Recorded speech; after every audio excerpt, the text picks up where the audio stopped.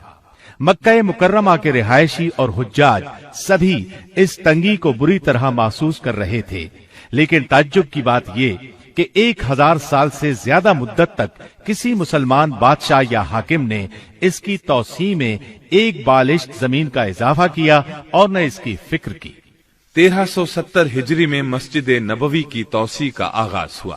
5 محرم 1375 ہجری میں مسجد نبوی کی توسیع کا کام پورا ہونے پر سرکاری طور پر اعلان کیا گیا کہ مسجد نبوی کی توسیع کے دوران استعمال ہونے والی تمام مشینری اور جملہ آلات کو مکہ مکرمہ منتقل کر دیا جائے تاکہ فوری طور پر مسجد حرام کی توسیع کے منصوبے کا آغاز ہو سکے۔ شاہ عبدالعزیز بن عبد الرحمن آل سعود رحمت اللہ علیہ نے حرمین شریفین کے معاملات پر بہت زیادہ توجہ دی، چنانچہ انہوں نے مسجد کی مرمت کا حکم دیا۔ اس حکم کے تحت حرم میں سنگ مرمر لگایا گیا، نئے سرے سے رنگ کیا گیا، دروازے اور برآمدوں کے فرش درست کیے گئے۔ شاہ عبدالعزیز پہلے شخص ہیں جنہوں نے سعی والی گلی کا فرش لگوایا، اس کے اوپر سائبان کی تجدید کرائی، جبکہ مسعی یعنی سعی کرنے کی جگہ پر سب سے پہلے شاہ شریف حسین بن علی نے 1339 ہجری میں سائبان لگوایا تھا۔ مسجد حرام میں پہلی توسیع شاہ سعود بن عبدالعزیز کے دور میں ہوئی۔ مسعی کے دونوں جانب بنے ہوئے گھر گرا دیے گئے اور مسعی کی 2 منزلیں بنائی گئیں۔ پہلی منزل میں صفا سے مروہ جانے اور مروہ سے صفا واپس آنے کے لیے الگ الگ راستے بنائے گئے۔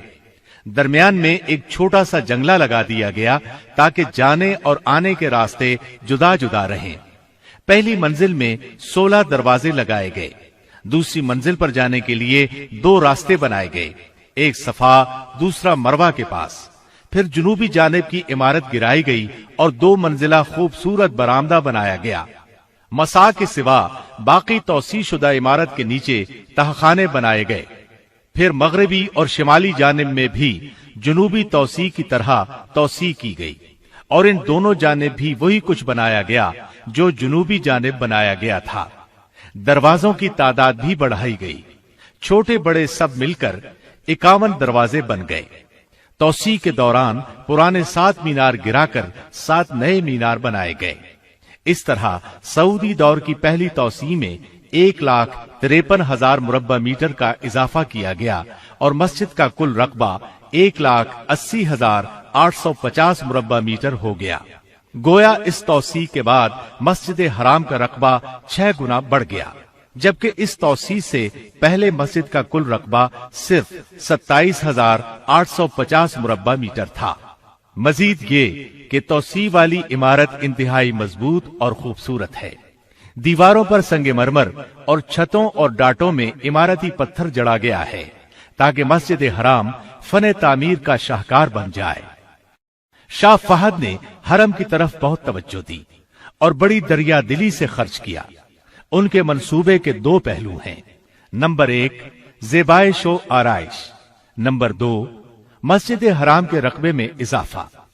رقبے میں اضافہ تو اس طرح کیا گیا کہ مغربی جانب باب عبدالعزیز سے باب عمرہ تک 2 منزلہ عمارت اور تہخانے بنائے گئے اور مسجد کی چھت کو بھی نماز کی ادائیگی کے قابل بنا دیا گیا۔ وہاں کھلے صحن تعمیر کیے گئے، ان میں 80,000 سے زائد افراد نماز پڑھ سکتے ہیں۔ بجلی کے ذریعے چلنے والی سیڑھیوں کے لیے 3 مقامات بنائے گئے۔ گویا کے توسیع کی سابقہ 2 منزلوں کے اوپر تیسری منزل کا بھی اضافہ کیا گیا ہے۔ اس توسیع میں باب الملک فہد کے نام سے ایک عظیم دروازہ بنایا گیا۔ اس کے ساتھ 14 چھوٹے دروازے بھی ہیں۔ تہخانوں میں جانے کے لیے 2 راستے بنائے گئے ہیں۔ اس توسیع کے بعد اب مسجد میں داخل ہونے کے لیے 4 بڑے اور 54 چھوٹے دروازے ہیں۔ تہخانوں میں داخل ہونے کے لیے 6 الگ راستے ہیں۔ اس کے علاوہ دوسری منزل پر جانے کے لیے بھی کئی راستے اور بجلی کے ذریعے چلنے والی سیڑھیاں موجود ہیں۔ مسجد کے 7 سابقہ میناروں میں بالکل انہی جیسے 2 اور میناروں کا اضافہ کیا گیا ہے۔ اس طرح میناروں کی تعداد اب 9 ہو گئی ہے۔ اس نئے اضافے کا رقبہ 76,000 مربع میٹر ہے۔ یہ رقبہ پہلی سعودی توسیع سے پہلے کی مسجد حرام کے رقبے سے 3 گنا ہے۔ اس کا مطلب یہ ہے کہ دونوں سعودی توسیعات سے مسجد حرام کا رقبہ 9 گنا بڑھ گیا ہے۔ اس کے علاوہ نمازیوں کے لیے مسجد کی مشرقی جانب مساح سے متصل نئے میدان بھی بنائے گئے ہیں۔ ان کو مشرقی صحن کہا جاتا ہے۔ جبل ابی قبیس کے دامن میں شاہی محلات واقع ہیں، جن کا رقبہ قریباً 40,000 مربع میٹر ہے۔ ان میں وہ تمام سہولیات مہیا کی گئی ہیں جن کی نمازیوں کو ضرورت پیش آ سکتی ہے۔ اس کے ساتھ ساتھ جنوبی اور مغربی جانب بھی وسیع صحن تیار کیے گئے ہیں۔ ان میں سفید سنگ مرمر کا فرش لگایا گیا ہے تاکہ جب نمازی زیادہ ہوں تو یہاں بھی لوگ نماز ادا کر سکیں۔ حج کے دنوں میں خاص طور پر یہاں نمازیں ادا کی جاتی ہیں۔ حرم کی توسیع اور آرائش و زیبائش یقیناً اپنی جگہ ایک انتہائی اہم کام ہے، لیکن تمام نمازیوں کو ایک امام کے پیچھے اکٹھا کرنا اس سے کہیں بڑھ کر اہمیت کا حامل ہے۔ واقعہ یہ ہے کہ ایک امام کے پیچھے اکٹھے نماز ادا کرنے سے پہلے حرم میں مختلف مکتبہ ہائے فکر کے ائمہ کی الگ الگ جائے نماز ہوتی تھی۔ امام مالک رحمت اللہ علیہ کے پیروکار ایک جگہ نماز ادا کرتے تھے تو امام شافعی رحمت اللہ علیہ کے پیروکار دوسری جگہ۔ اسی طرح امام احمد بن حنبل رحمت اللہ علیہ کے معتقدین کا مصلی جدا مقام پر تھا، اور امام ابو حنیفہ رحمت اللہ علیہ کے پیروکار الگ جگہ پر نماز ادا کیا کرتے تھے۔ ان میں سے ہر مقام پر الگ امام نماز پڑھایا کرتا تھا۔ اذان تو ایک ہی ہوتی تھی، جبکہ نماز الگ الگ 4 مقامات پر مختلف اوقات میں ادا کی جاتی تھی۔ سب سے پہلے امام احمد بن حنبل رحمت اللہ علیہ کے پیروکار نماز ادا کرتے، ان کے بعد امام شافعی رحمت اللہ علیہ کے ماننے والے، پھر امام مالک رحمت اللہ علیہ کے پیروکار، اسی طرح سب سے آخر میں امام ابو حنیفہ رحمت اللہ علیہ کے طریق پر چلنے والے اپنی نماز ادا کیا کرتے تھے۔ ہر مصلی کا الگ امام مقرر کرنے کی بدعت عثمانیوں نے شروع کی تھی، جو شاہ عبدالعزیز بن عبد الرحمن آل سعود کی آمد تک جاری رہی۔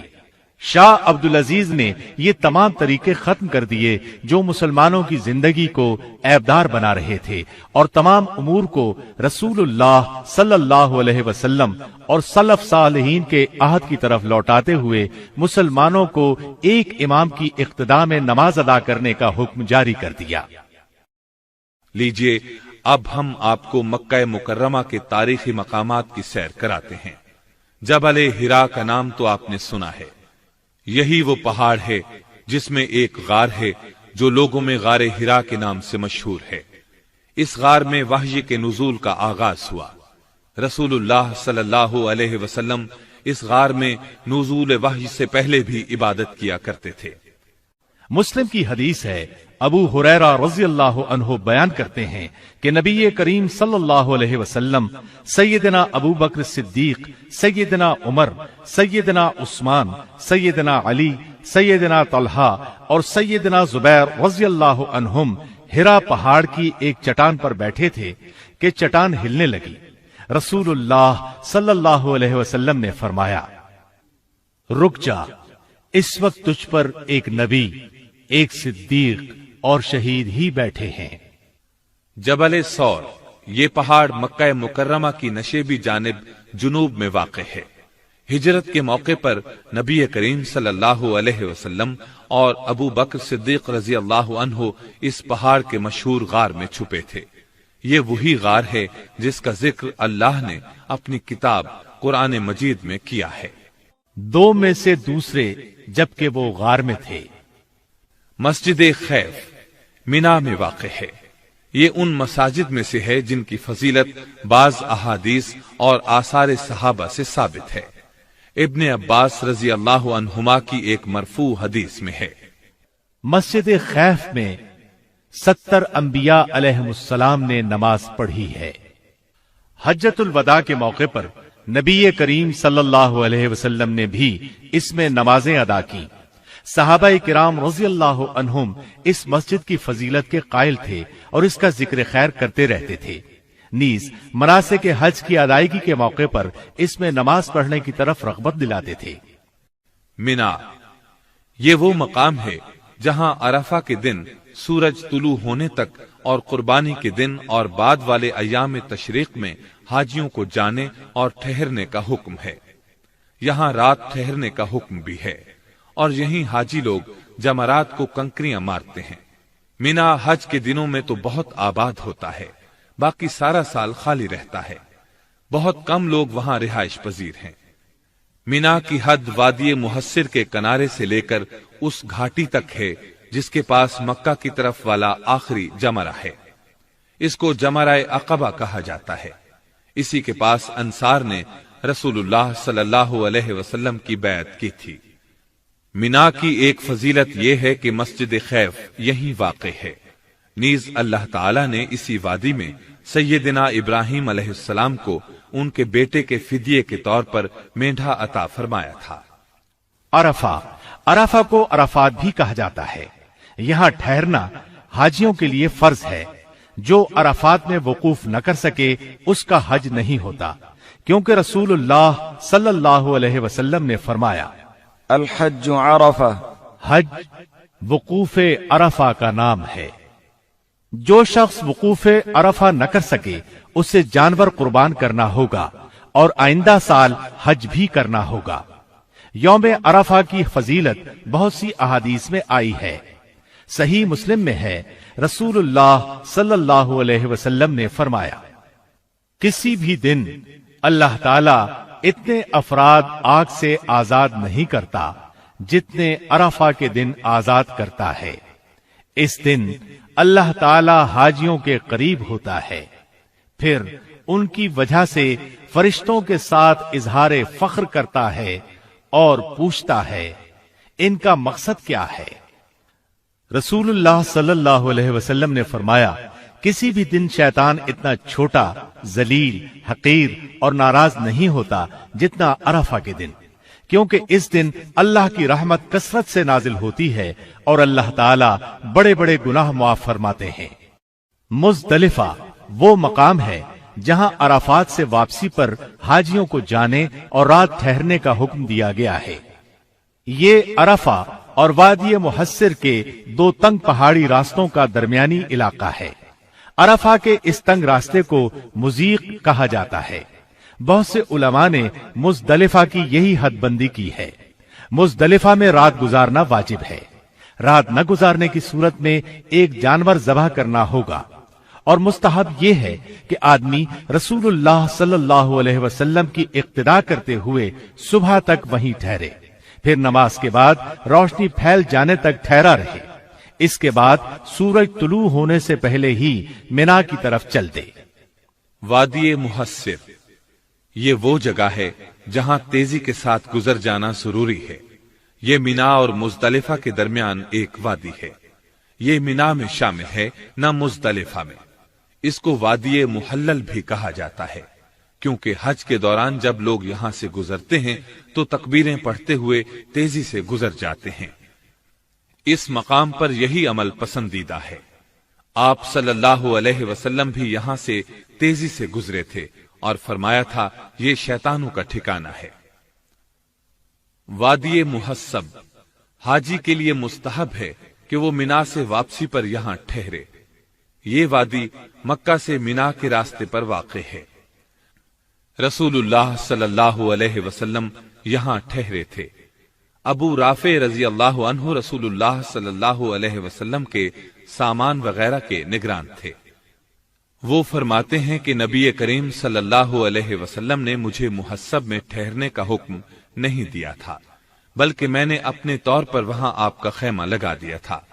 آپ تشریف لائے اور وہاں ٹھہر گئے۔ سیدہ عائشہ رضی اللہ عنہا فرماتی ہیں کہ نبی کریم صلی اللہ علیہ وسلم یہاں اس لیے ٹھہرے تھے کہ مدینہ واپسی کے لیے یہاں ٹھہرنا زیادہ مفید تھا۔ اب جو شخص چاہے یہاں ٹھہرے، جو نہ چاہے نہ ٹھہرے۔ ابن جریج کہتے ہیں کہ میرے سامنے لوگ عطا رحمت اللہ علیہ سے پوچھ رہے تھے کہ رسول اللہ صلی اللہ علیہ وسلم اس رات محصب میں سیدہ عائشہ رضی اللہ عنہا کے انتظار میں ٹھہرے تھے؟ عطا رحمت اللہ علیہ نے جواب دیا، نہیں، یہ ویسے ہی قافلوں کے پڑاؤ کی جگہ ہے، کوئی چاہے تو محسب میں ٹھہرے، نہ چاہے تو نہ ٹھہرے۔ تنعیم، یہ مسجد بیت اللہ سے 7.5 کلومیٹر دور مدینہ روڈ پر واقع ہے۔ سیدہ عائشہ رضی اللہ عنہا کی نسبت سے مسجد عائشہ کے نام سے مشہور ہے، کیونکہ یہ اس جگہ واقع ہے جہاں سیدہ عائشہ رضی اللہ عنہا عمرہ کے احرام کے لیے تشریف لے گئی تھی۔ یہ مسجد مکہ مکرمہ کے تاریخی مقامات میں شمار ہوتی ہے۔ اسلامی طرز تعمیر کی انتہائی خوبصورت مسجد ہے۔ مسجد جعرانہ طائف اور مکے کے درمیان ایک کنویں کا نام ہے۔ نبی صلی اللہ علیہ وسلم حنین سے واپسی پر اس مقام پر ٹھہرے تھے۔ رات کے وقت یہاں سے احرام باندھ کر عمرہ فرمایا تھا۔ اس مقام پر ایک مسجد بنائی گئی جو مسجد جعرانہ کے نام سے مشہور ہے۔ مسجد جن، یہ مسجد حجون کے کنارے واقع ہے۔ عین اس جگہ بنائی گئی ہے جہاں رسول اللہ صلی اللہ علیہ وسلم نے سیدنا عبداللہ بن مسعود رضی اللہ عنہ کے بیٹھنے کے لیے خط کھینچا تھا۔ نبی کریم صلی اللہ علیہ وسلم کو اللہ تعالی کی طرف سے حکم ملا تھا کہ آپ جنوں کو قرآن سنائیں۔ آپ نے اپنے ساتھ عبداللہ بن مسعود رضی اللہ عنہ کو لیا اور چل پڑے، یہاں تک کہ آپ حجون میں شیب ابی دب کے پاس پہنچے۔ یہاں آپ نے عبداللہ بن مسعود رضی اللہ عنہ کے لیے ایک خط کھینچا تھا کہ وہ اس جگہ سے آگے نہ آئے۔ پھر آپ جنوں کو قرآن سنانے کے لیے آگے چلے گئے۔ ادھر جن ان کی طرف آنے کی کوشش کرتے تھے، لیکن وہ اس خط کو عبور نہ کر پاتے تھے۔ پھر رسول اللہ صلی اللہ علیہ وسلم کی طرف چلے جاتے تھے۔ رات کے پچھلے پہر آپ تشریف لائے۔ اس مقام پر یہ مسجد بنائی گئی۔ اس کے ساتھ ہی تاریخ مکہ کا تذکرہ اپنے اختتام کو پہنچا، اور تمام تعریفیں اللہ ہی کے لیے ہیں۔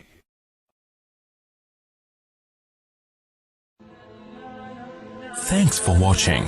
Don't forget to like, comment, share and subscribe to